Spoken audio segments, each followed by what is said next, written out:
Hello everybody, how we doing? Edgar Allen here from Allen and Bradley Leather here in New York, and today I want to tell you a story. I want to tell you a story about my knife. The type of knife. This is the type of knife that I use to cut the leather. But the story behind this knife is actually quite long.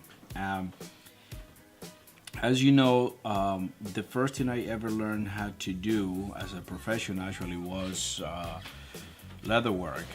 When I was a kid, I went to work with my uncle, and he had a leather shop, and we used to make all kinds of things, repairs, new items, wallets, messenger bags, all type of things. So I made this about, I don't know, I would say something around close to 30 years ago. I went. This is one of the very first thing I ever made, and I made it all myself. And this one I kept when I moved to America. When I moved to the U.S., I brought it with me, and as a souvenir, I guess. And now that I decided to go back again, I just dusted off somewhere in the garage.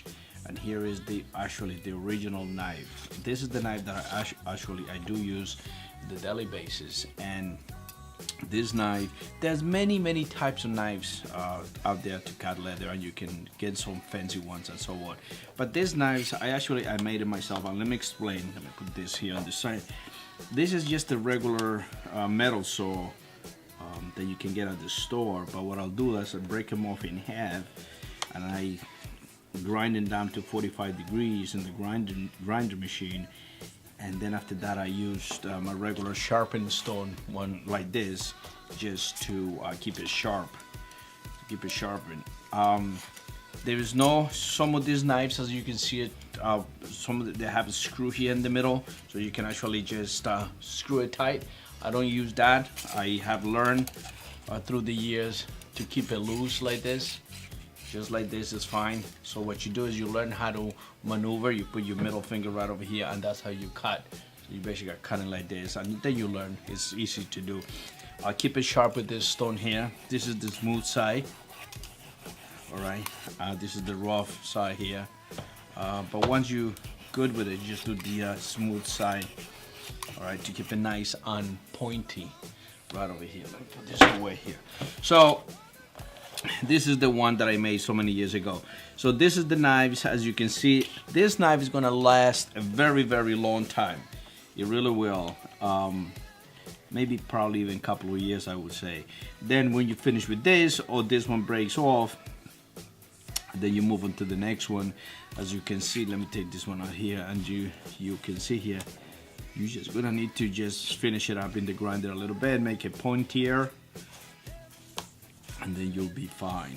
All right, so this is how I usually keep. Now the handle is made out of half-inch aluminum pipe, and what you do is just bring it down and hammer it, flatten it down with the hammer, put it in the grinder too to make this kind of shape over here, so you can put the knife back in here just like this. All right. So this is the knife. It's been with me for many years, many moons. This is the original cover, or where I keep it, and this one I made the other day. So this one is actually easy. You just push it in, and then you bring it over here, and this is how it looks like. That's it. So I keep it like that. Some of these knives here, I actually keep them over here.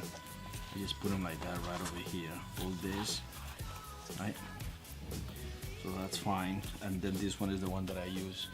So this one, it was made many moons ago. This one is just new, probably a year or so ago. So that's the story of the knives that I use. I don't get fancy and complicated with the knives. These knives happen to work very well. And back home in Colombia, everybody who ever worked in the leather industry, they go to a store, and instead of buying themselves fancy knives, they just made their own. And this is the way I was taught how to make my own. So I've been making my own always. I always make my own. So yeah, there's a lot of things that you can put over here at the handle. You can paint it, color it, put names, stamp it. I mean, you know, you can put the Yankees over here. You can put whatever you want. I mean, you know how things are. So that's what I wanted to show you today, folks. Appreciate. Talk to you soon. And this is a little video about how I came about my cutting knife. All right, folks. Thank you so much. Appreciate. Thank you for your support. Thank you for buying Made in America. Have a great day. Bye now.